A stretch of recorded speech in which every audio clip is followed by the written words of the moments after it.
Greetings! I'm Jake Allen Graham. Okie dokie. I'm reviewing the video game exclusively released for the PlayStation 5. And I didn't got the physical copy. I only got played it I only got the digital streaming game of this game. Thanks to my dad's paycheck. Because I am yet right now am a bum. Well, not a bum. Legally, I am a... Don't know. Legally, I don't have a paying job right now. In my life, at this point in my life,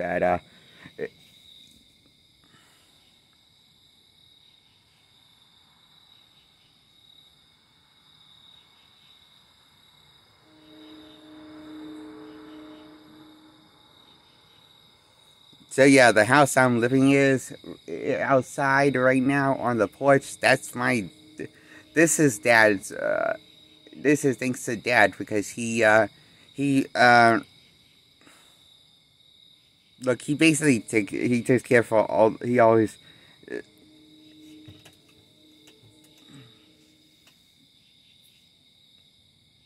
I'm glad he lets me live with him. My daddy, and lets me live with him.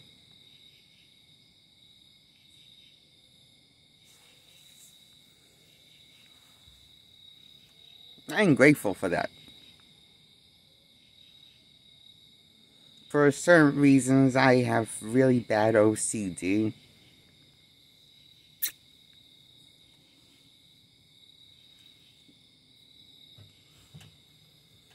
I have bad OCD, but I'm pretty sure everyone knows that if you've seen my show.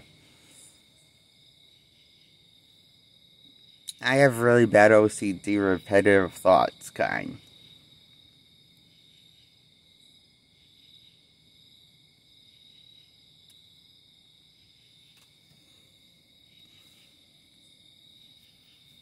Anyway, so I'm reviewing Spider-Man 2 video game for PlayStation 5. Digital copy. I beat the main campaign, 100% the main campaign, even though I didn't go for all the side missions yet.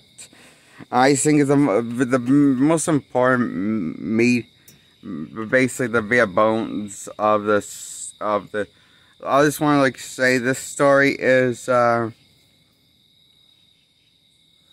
well, it's a finished story. After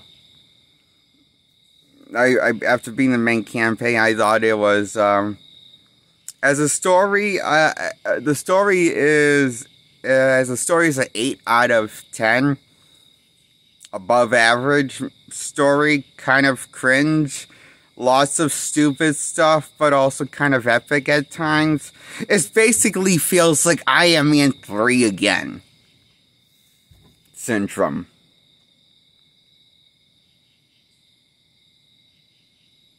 Dumb and loud.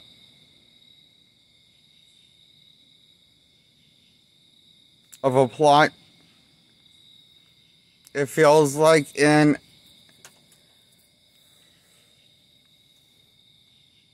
once Peter gets the symbiote suit,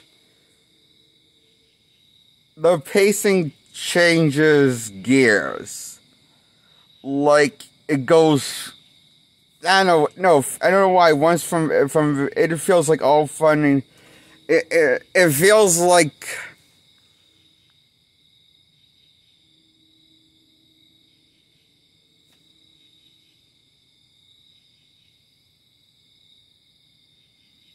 you know, the symbiote turning Peter feels all rushed. Like, he goes from being a friendly neighborhood of Spider-Man to not being a friendly neighborhood of Spider-Man very quickly, like, almost instantly, it feels like, in a few scenes later, after he gets the symbiote, so once he, I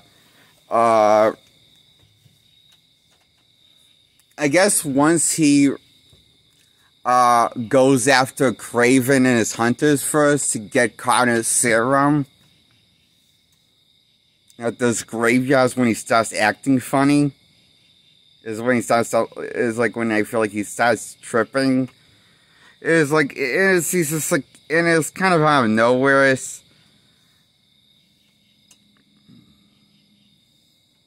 like talking, like it's.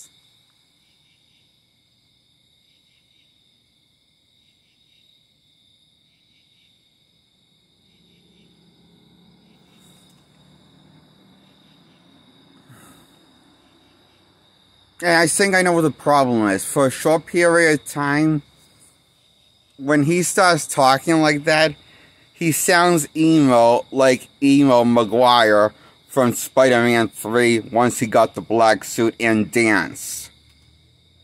And everyone hated him for dancing in Spider-Man 3. That happened because he got the black suit that made him dance, break dance.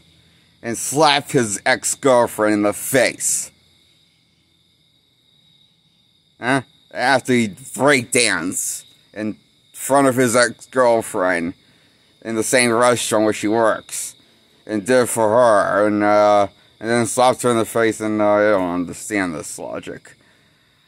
And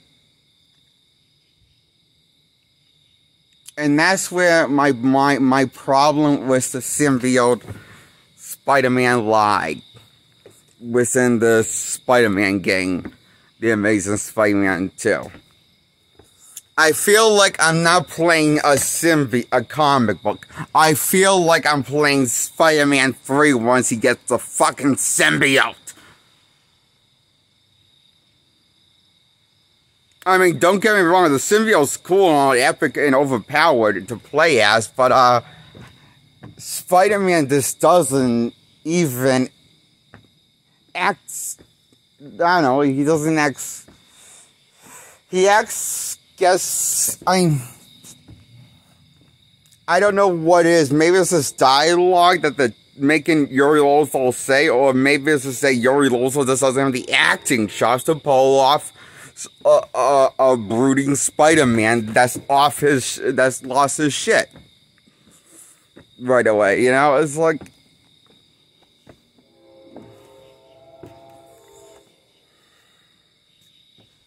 he comes across more as like the Spider-Man black suit Spider-Man from Spider-Man 3. Emo Maguire is what the internet called him from Spider-Man 3.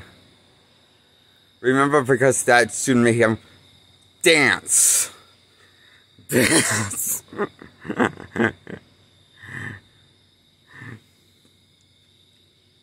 In Spider-Man 3. And yet this, I think I know what the problem is with this one. This Spider-Man just simply doesn't dance. The suit should make him dance. After all, it makes him less funny. Somehow. Just like in Spider-Man 3.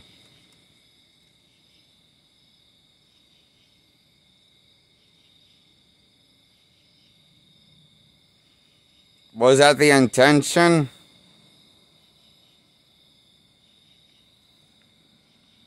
To make this feel like I'm playing Spider-Man 3 and less like a comic book? Because it worked! And that's my problem with the story. The story in a nutshell feels like a knockoff version of Spider-Man 3 and High School Musical 1. Jeez. Wrapped into a blender with Spider-Man's name on it. And slapped his name on it. Called it Spider-Man, thinking that this is cool. When really, the story's just crap. Now, that's why I give the story a 8 out of 10. Now, let's talk about the gameplay. The gameplay's phenomenal! Great! I love how fast Spider-Man swings in midair, and I love how they incorporated the web wings from the comics. I love how fast it goes, and how it falls and glides and glides, and as it pushes you down, and you have to go. It takes a while to get used to, but I got the hang of it eventually with the web wing, because I never had that in a Spider-Man game before. This is someone who's played all the old Spider-Man games with the open world Spider-Man games. Since the open world Spider-Man games from Spider-Man 2. And played all of the other Spider-Man games after that.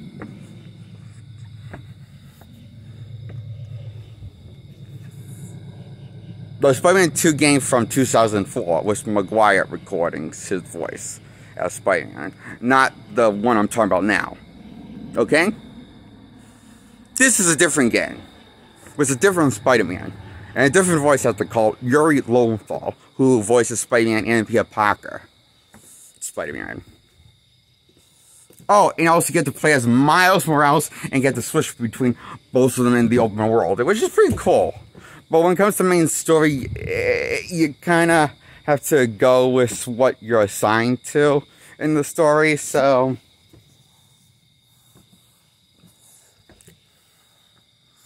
Luckily, the side missions I thought were a lot better this time than in 2018's Insomniac release for the side missions. I thought the side missions were more engaging and much more shorter, but they felt more epic in scale and challenging and fun, but not as repetitive as it did in 2018's Insomniac's first Spider-Man game called Spider-Man, which was Peter's first story, and Miles' technically first story, when told the story about Miles' origins and how it tied into Peter's story, which led to him getting bit by a spider and gave him spider powers also. That's really Miles' Spider-Man. And that ties into then we see, and then that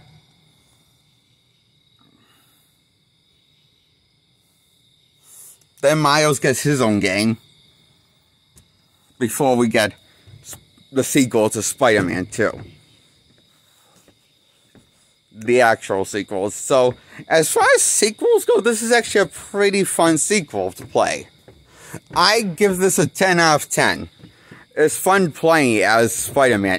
I never got sick of playing Spider-Man, but I thought the story was stupid as it was unfolding. Like, I am at 3 levels of stupid. That's why I give the story a 8 out of 10. The gameplay a 10 out of 10. So, do I love the game, or do I... Yeah, I love the game on a gameplay standpoint, but I don't love it on a story standpoint. Point of view, for me.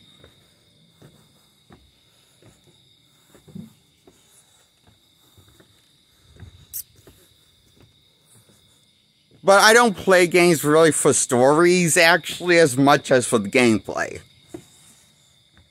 But that's just really I'm just one of those guys. Not that I can notice bad game storytelling if I still like the gameplay, but I still like this. I like this. Love the gameplay. I love all of the gameplay. It was pretty epic.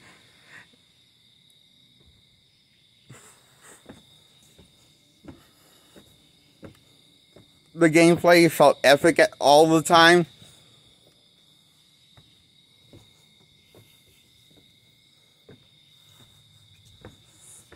In fact, if you ask me which is my favorite Spider-Man game to play now, it's this game for open world Spider-Man game.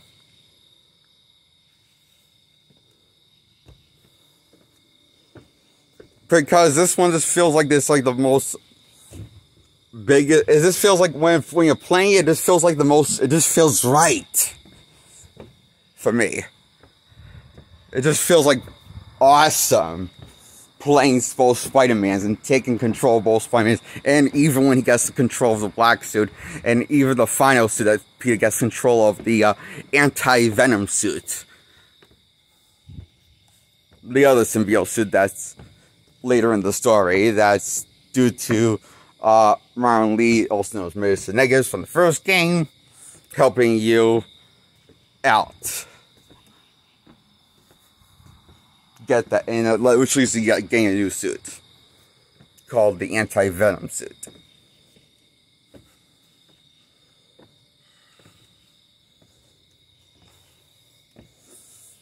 Which leads to this hilarious podcast of J. Jonah Jameson poking fun at how ridiculous Spider-Man rises to change costumes in the middle of monsters attacking.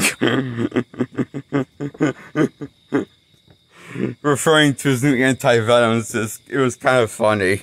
I thought that was funny. Look, I've actually found Jameson very funny in this.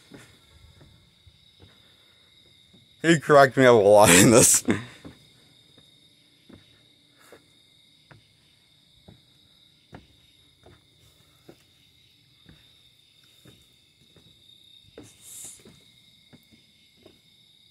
So yeah, I like thinking Sonic's return of Jameson in this movie. How he gets even he's even more funny and ridiculous now. He's funny in this. He cracks me up in this game, I thought. As a character, so quite character in this game.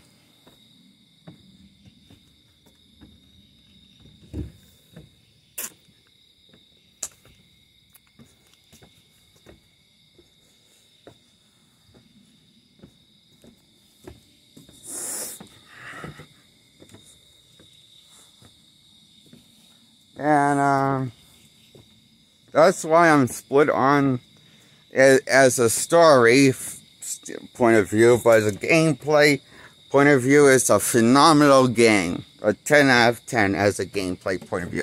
But a story is an 8 out of 10 for me.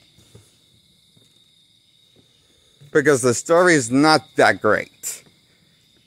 Some of it is, a lot of it is, but like some of it is, it can be good, but a lot of it is kind of cringe and dumb and stupid. It doesn't get a whole lot of sense of rush job. It feels like it, and also I just want to say something. I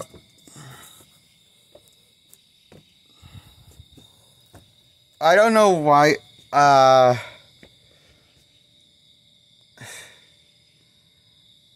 I don't know why Peter and MJ in this game are dating, because they're the most haunting looking couple visually I've seen in my life in a video game. And written. The worst couple as the most toxic couple in a video game. Will once again remind me of the toxic relationship that MJ and Peter started dating in Spider-Man 3 that they had was short-lived. So basically, this doesn't feel like you're playing Spider-Man MJ from the comics relation. You don't feel like you're playing a comic book Spider-Man. You feel like you're playing Spider-Man 3 Spider-Man, where it feels like, and also for some reason, and also,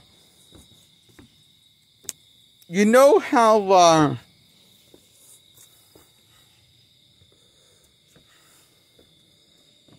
I personally like Spider-Man One More Day more than Spider-Man any of his movies with Maguire or Holland or Andrews even.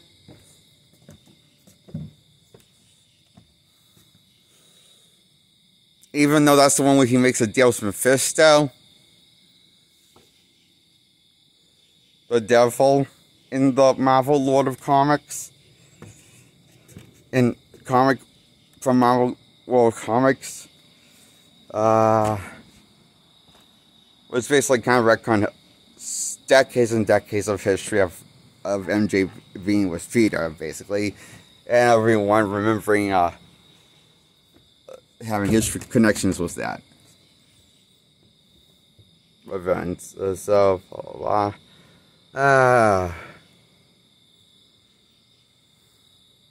I know what you're saying. That's as I think this reminds me more of One More Day than anything else.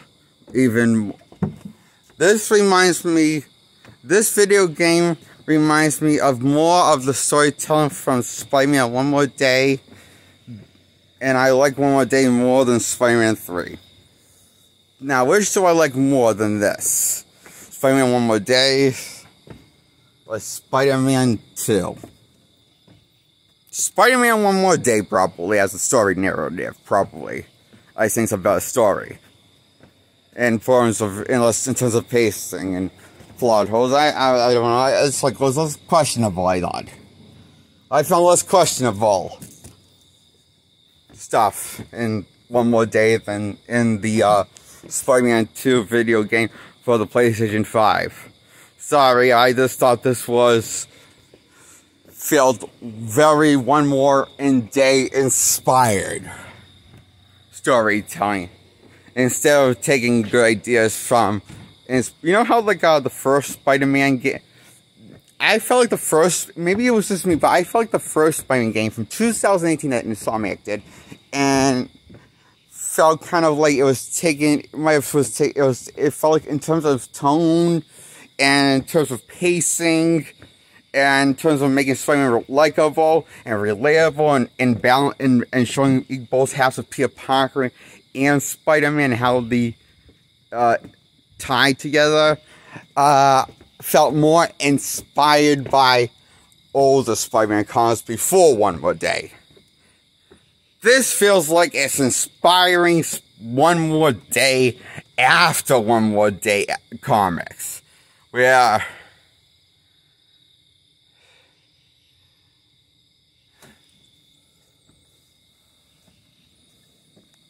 I can just imagine I can only not imagine what is next for Peter or for Miles, because I don't know, the story was so rushed, so bad, so tarnished itself, which wanting to get it done. It felt like one of the stories that just wanted to get done. It didn't want to, like, tell a story. It just wanted to get the story done and over with. That I never got the feeling from the Miles standalone game, which was a much smaller game than the first Spider-Man game. You know, in terms of world building and a smaller map.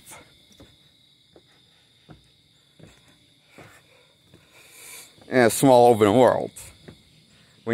But it didn't feel like the story didn't feel like it didn't need to happen.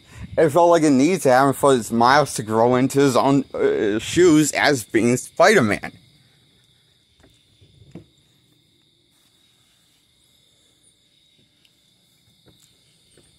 For Miles Morales game, I thought it felt like it told a good story. I felt like it told this as good a story, maybe a little better story than, as in some places, than the first game with Peter from 2018 versus Miles' game.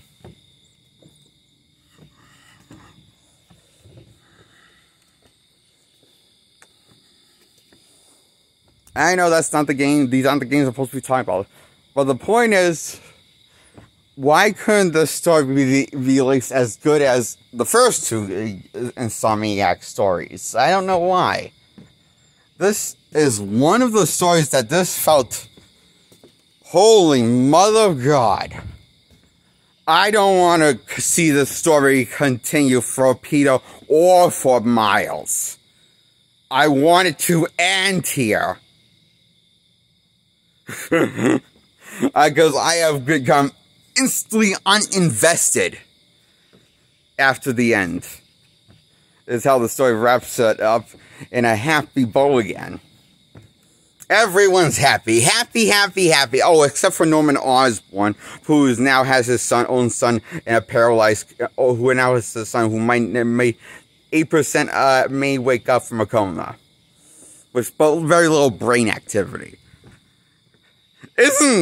But that's okay. He's teased. He might be the villain. He actually might be the villain, the Green Goblin villain, unless they unless they somehow want to go with a different person to be the Green Goblin. Just like they want to go with a different person to be Venom. Like Harry Osborn instead of Eddie Brock. Because that's what the fans wouldn't want to see, probably. Or at least excited to see. That's the only reason why I think they made Harry this one-time Venom.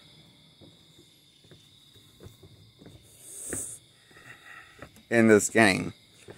And I think it was a stupid idea. They should have just let Pete be Venom. And have Miles have the hard choice to kill Peter.